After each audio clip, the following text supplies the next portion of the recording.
Here you'll learn all about how to use the creation tools to shape your own dreams, scenes and elements. Each set of tutorials contains multiple lessons, represented by the numbers below each one. The Tutorials tab is where you'll find and search for all the individual tutorials, while the In Progress tab is where you'll continue ones you've already started.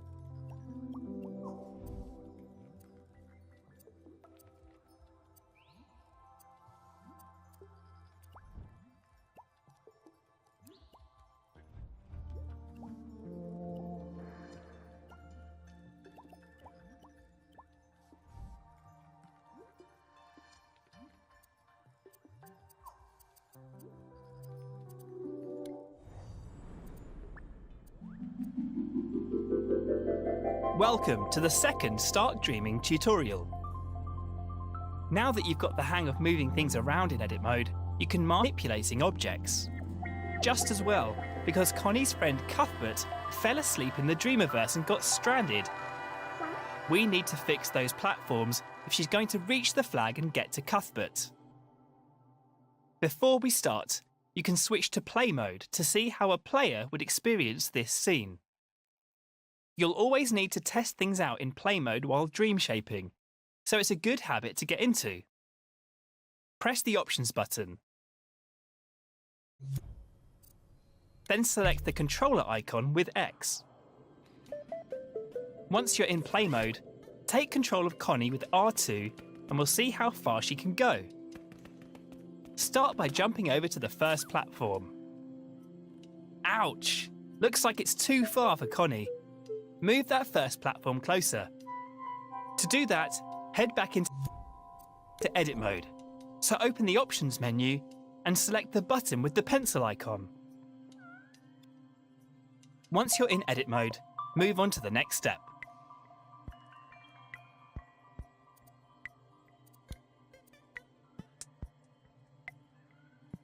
We have to do something about these platforms if Connie's going to reach the other side.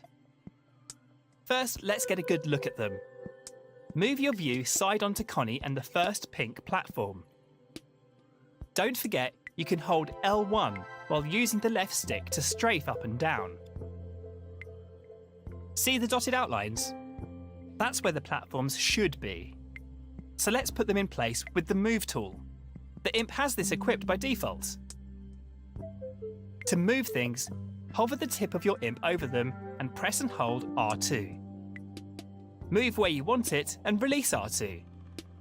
Try it now with the pink platform. Grab it with R2, slide it over so it lines up with the pink outlines, and release R2. You can get a slower, more precise movement if you hold R2 softly. Use the left stick to move the platforms backwards, forwards, left and right. And if you need to try again, just undo your move by pressing the left directional button. When the platform is in the right spot, you're ready for the next step.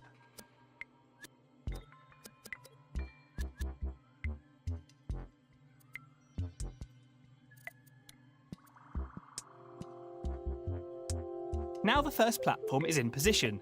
Let's test it out. Open the Options menu and select Play Mode with X.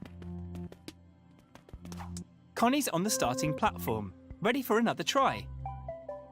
Take control of her with R2 and see if she can jump over the gap now. Hope she made it this time. If not, you can always go back and edit things again. In fact, let's try doing that now and see what happens. Select Edit Mode from the Options menu. And look at that! Connie isn't in her starting place anymore. That's because time passes when you're in play mode, and the scene doesn't rewind automatically when you return to edit mode. Instead, things will be frozen in the state you left them when you were playing. Always keep this in mind when switching modes. But you can easily rewind things. Just press L3 by clicking the left stick on your controller, and everything will rewind back to the beginning. Doing this won't reset any changes you made in edit mode. See, Connie is back to her starting position, but the platform remains where you moved it. Try to get into the habit of rewinding scenes after you play them. That way you'll avoid any problems. There are times when it's useful to leave things as they are after playing, but when in doubt, rewind. All right, if your platform is in the right place and you've had a successful test run with Connie, you can move on to the next step.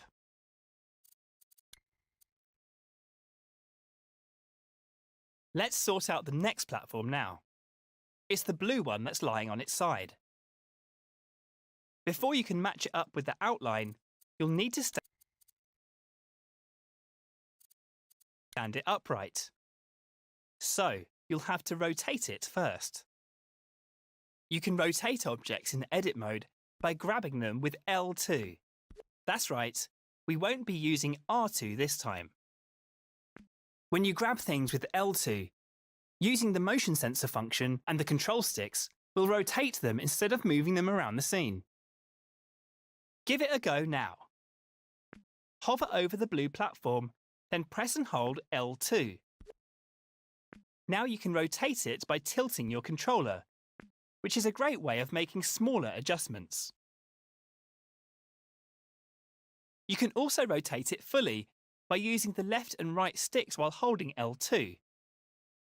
The platform will rotate in different directions depending on how you push the sticks.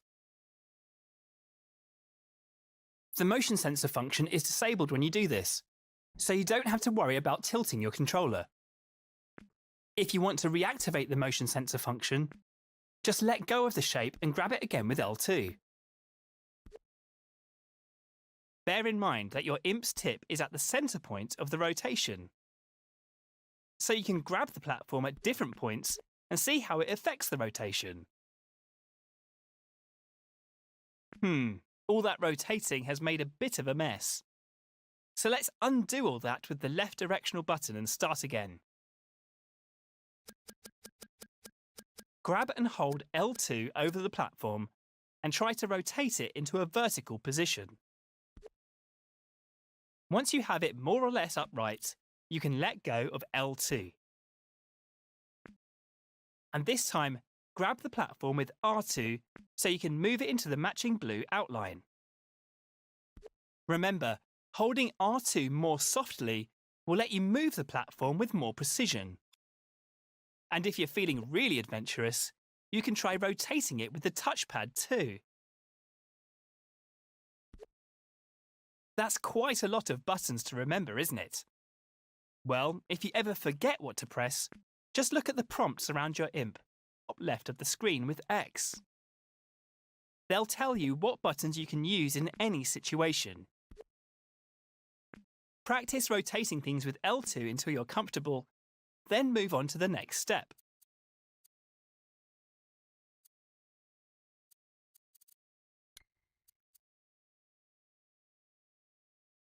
Now that you know how to rotate objects, here's a useful tip. When you rotate something by hand, like this platform, it might end up a little wonky. But there's a really simple way of fixing that. You can realign objects by grabbing them with L2 or R2 and then pressing triangle. This will snap the angle of whatever shape you're grabbing to the nearest right angle. Make sure you're grabbing an object before you press triangle though, or you might end up deleting it. If you do delete something by accident, remember you can undo that by pressing the left directional button. Once you're happy with the position and alignment of the blue platform, you should switch over to play mode and test it out. So, select the controller icon in the options menu and possess Connie to see how far she can get. You're almost there now. Just need to switch back to edit mode and fix that final platform. Remember to rewind with L3 to reset the scene, and we can go on to the next step.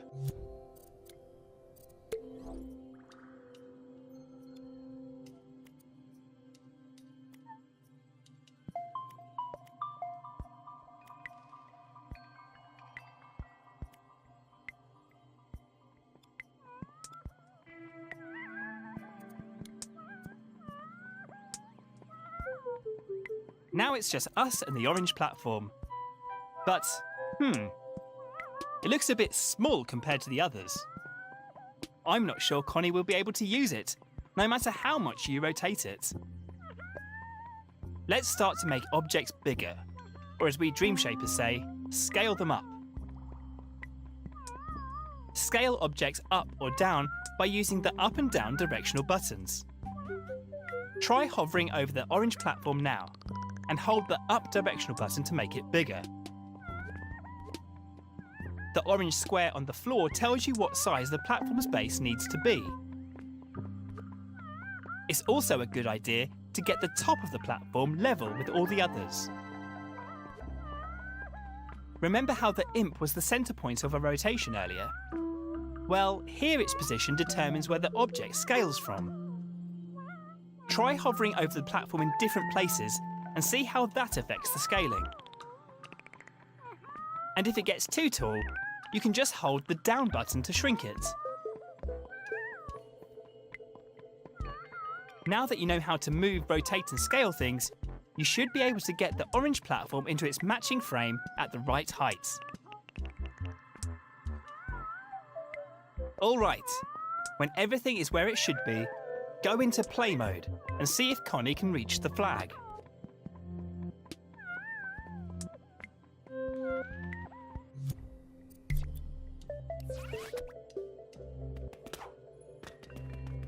Once Connie reaches the flag, head into edit mode again and go to the next step.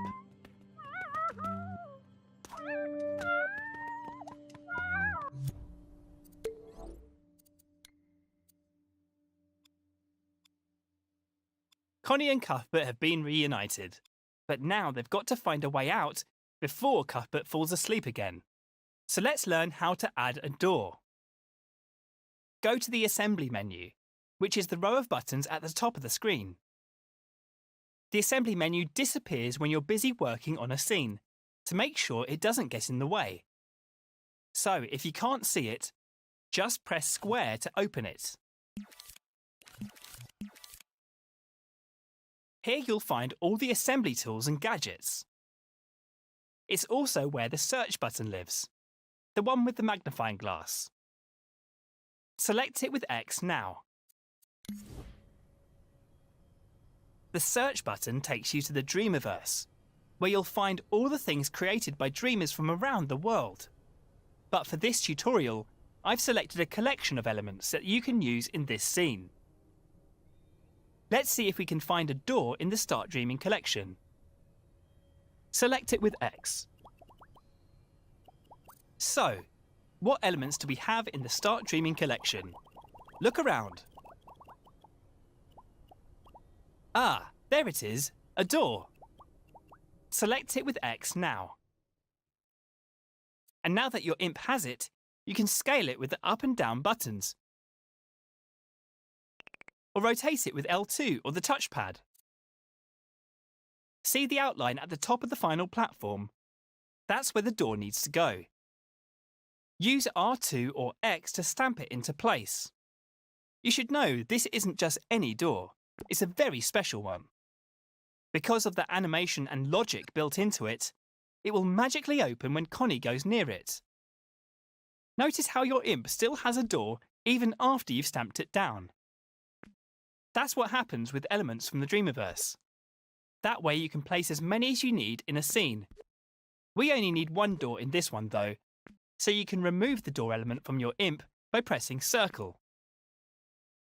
The circle button removes whatever tool, gadget or element your imp has equipped, replacing it with the move tool. Well, I think we're done here. Nice work completing the scene for Connie. It doesn't mean you have to stop though. If you're feeling creative, why not come up with different ways for Connie to get across the platforms, using more elements from the collection? Just delete the old platforms with the triangle button and build your own. Remember to test your creations in play mode to make sure they work, and rewind the scene each time you return to edit mode.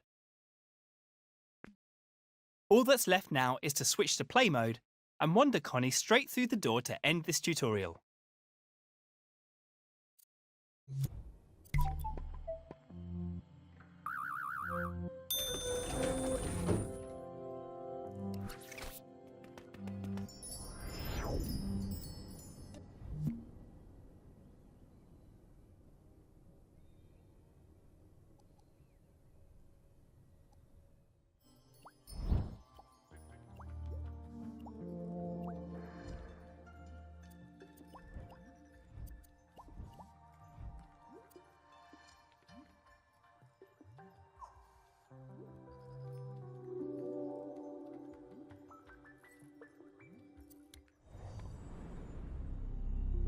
Now you know how to grab, rotate and scale objects. I think it's time I showed you how to clone things. It'll come in useful now that Cuthbert seems to have got himself stuck again. If I can get Connie to help, we can use the clone tool to rescue him. With this tool, you can make exact copies of anything in the scene, which makes it one of the most useful tools in a Dreamshaper's toolbox. You'll also get a chance to practice all the other tools that you've learned so far. He'll help us out. Let's use the clone tool on this one small block to create a bridge. Remember how we used the L1 button to modify how the grab cam and the left stick work? Well, it can also change how the grab button works. Hover over the floating block with your imp and hold L1. Now grab the block with R2. And remember that if you press it gently, you can move it more slowly. And now you have another block. That's because grabbing things while holding L1 creates a clone of that object. Once you've created the clone, you can release L1, but don't let go of R2 until you want to place it in the scene. When you've found the right spot, release R2 to put it down. You can treat a cloned object just like you would any other element. You can move it with R2, rotate it with L2, and scale it up and down with the directional buttons. And of course, anything you do to the block can be undone with the left directional button. You can even clone the cloned block. So let's do that next. Hover over it, hold L1, then press and hold R2. You can either use the clone tool to build a bridge between the first two platforms, or you can create floating blocks for Connie to jump on. All that matters is that she can get to the next platform, so make sure you test your work in play mode. When Connie can get across, go back to edit mode, rewind the scene with L3, and move on to the next step.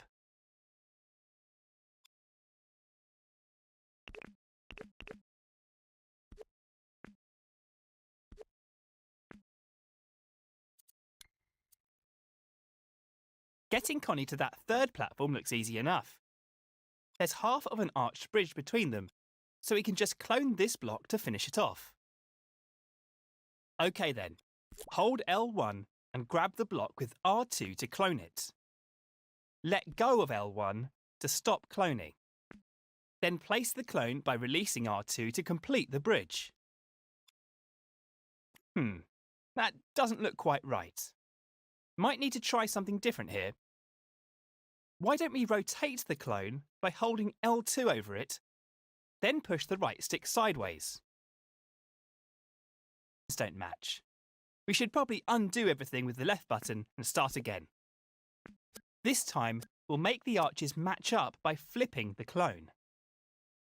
Here's how you flip objects. First, hover over the arch and hold L1.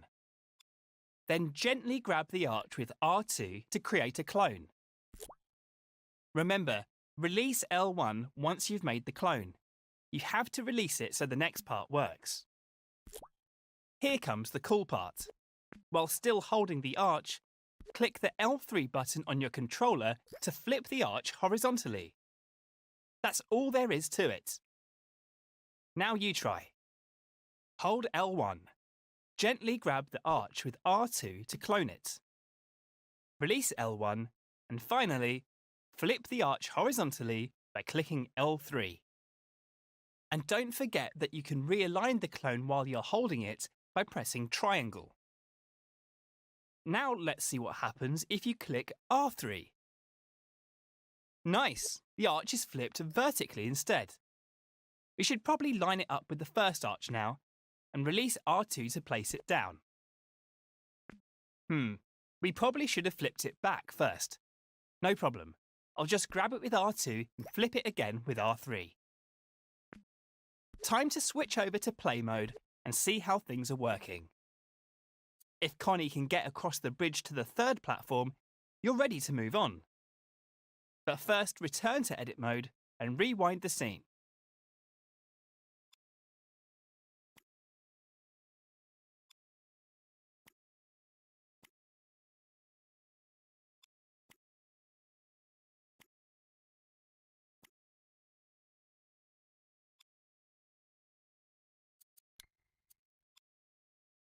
OK, Connie, we've almost made it to the door. Ah, but Connie's going to have to go across and up now. Good thing you already know how to make clones, because we're going to need them. So hold L1 and grab the block with R2 to clone it. Now place that clone a little higher than the original, and you know what? There's a better way. So let's undo that with the left directional button. We're going to try a new technique called repeat cloning. I bet you can already guess what it does. That's right, it lets you make lots of clones at once. Let's give it a go. Hover over the block again, hold L1 and gently press and hold R2. Release L1 once you've made the clone, and move the block up and along. Don't put it down yet though. This is where you become a cloning expert. Without letting go of the first clone, press the right directional button to create a second one. And you guessed it, another press will create a third one. In fact, you can just keep pressing right to create more and more clones in a sequence. And if you make too many, no problem. Just press left to remove any clones you don't want. As you can see, all the clones are spaced evenly. Press left.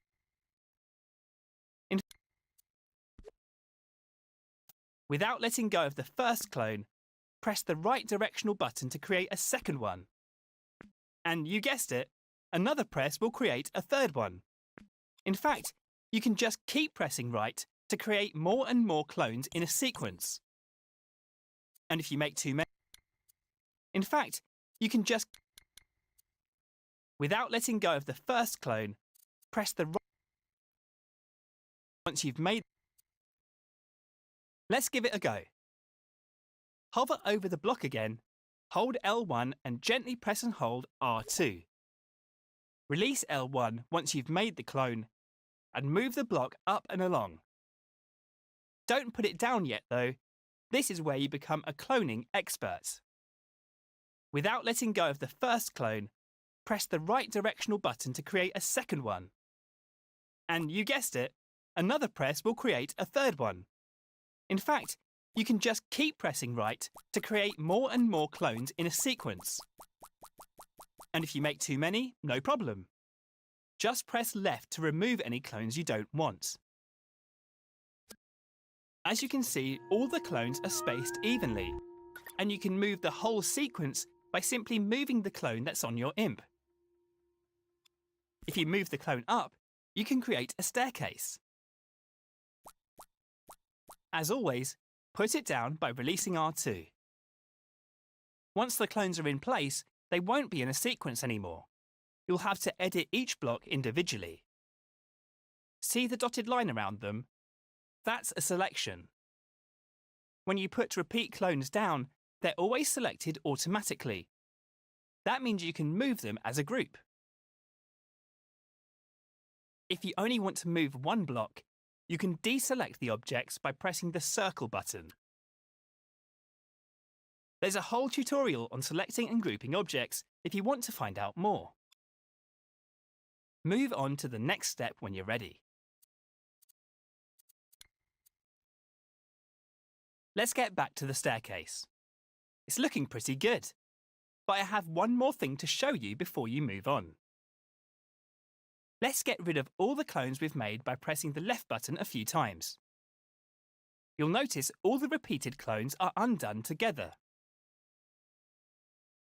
Now hover over the first block, hold L1, then grab it to create a new clone. Remember to release L1 once you've made the clone. Otherwise, the next bit won't work. This time, move the block where you want the last step of the staircase to be. There, right in front of the door. Don't let go of R2 yet though. Instead, press the left directional button and look at that. You've created a sequence of clones between your imp and the original block. You can keep pressing left to create more steps, or right to remove them. Once you're happy with your staircase, let go of R2 to place it in the scene. You can create incredible shapes with repeat cloning, so feel free to experiment. How you position the first clone will affect all the repeated clones. Rotating the clones, for example, will let you build ramps and spirals. And if you scale the clone with the up button, you can create a sequence that increases in size. So try different approaches and see what you can come up with. If the path is clear for Connie, switch over to play mode to test the scene. Get Connie to the final platform and then get her to open the door for Cuthbert. If you feel like you've mastered cloning and flipping, walk Connie through the door to complete the tutorial. Good work, Connie.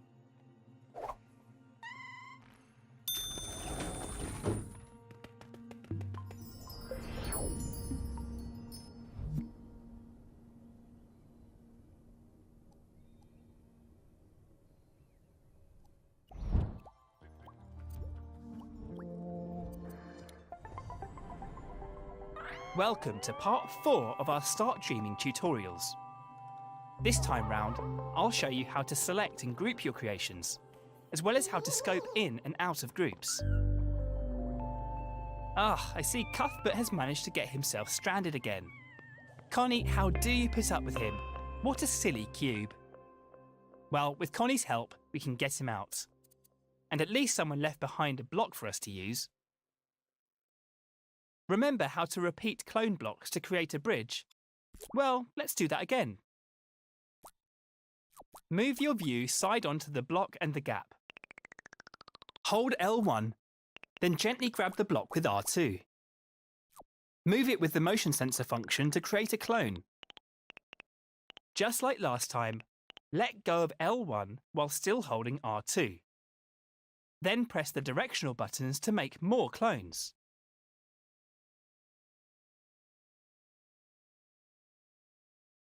If you rotate the first block a little before you clone it, you can make an arch. Use L2 to make the first block angle up slightly. Then make the clone angle down. Press the left directional button to repeat clone, and the clones will line up to make an arch. Amazing, right? Let's quickly test that in play mode. Looks great. Switch back to edit mode, rewind the scene, and go to the next step of the tutorial.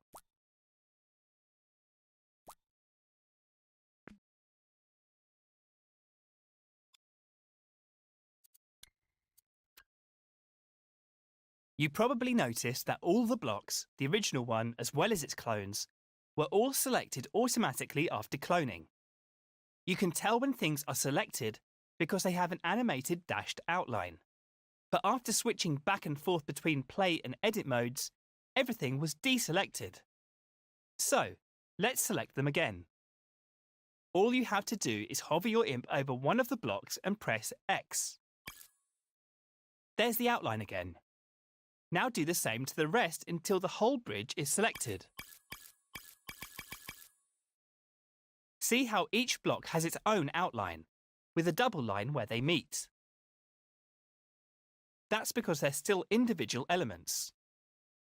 You can deselect them one at a time with X, but it's much quicker if you deselect them all at once with circle. Give it a try, a faster way of selecting multiple objects. Just select one as before, but this time, keep X held down. Now move your imp to select the others. Better than selecting them one at a time, right? So much faster. The great thing about having multiple objects selected is that you can manipulate them as if they were one object. For example, if all the blocks are selected, you can clone the bridge sideways to create a double bridge. Plenty of room for Connie to cross it without falling off the edge. Try it out in play mode. Once Connie's across the gap, go back to edit mode and move on to the next step.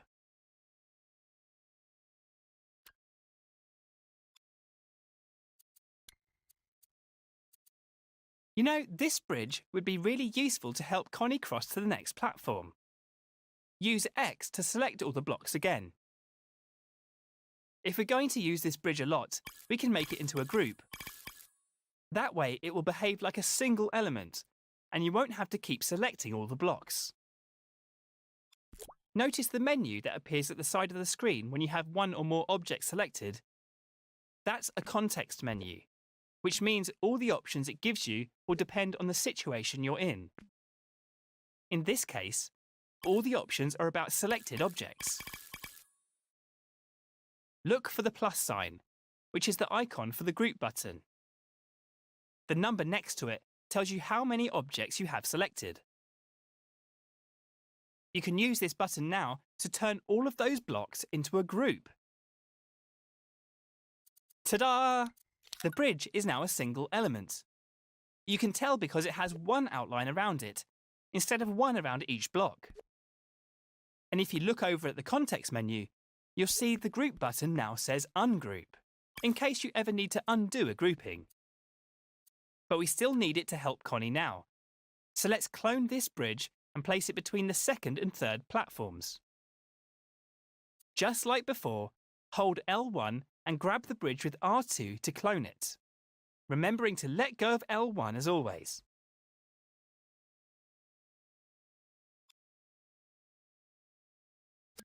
We don't need to test the bridge to see it's not going to get Connie to the third platform. But don't worry, we'll fix that in the next step when you're ready to move on.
Our bridge needs a little work if it's going to reach the next platform, which is the perfect opportunity to learn a new technique, scoping in.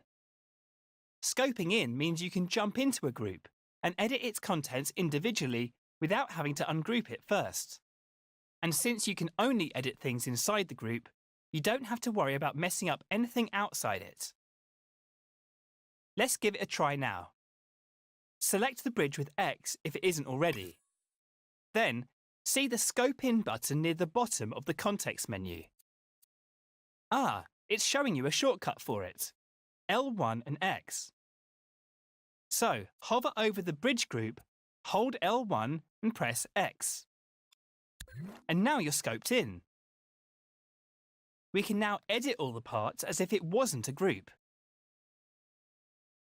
If you really want to focus on just the group, you can hide everything else in the scene. Just select the eye icon in the context menu to hide and unhide the rest of the scene. Top right corner. This is how you exit groups. Try scoping out now. Select the button with X or use the shortcut, L1 and circle. That's it.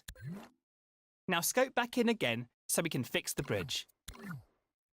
Just hover over it, hold L1 and press X. I think what Connie needs to reach the next platform is a staircase. So use the Move and Clone tools to create a new one.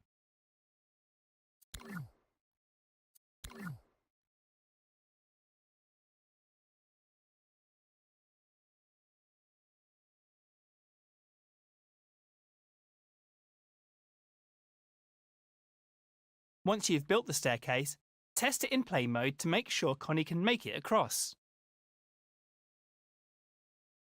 When you're happy with it, switch back to edit mode, rewind the scene and move on to the final step of the tutorial.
Have you created a wonderful staircase?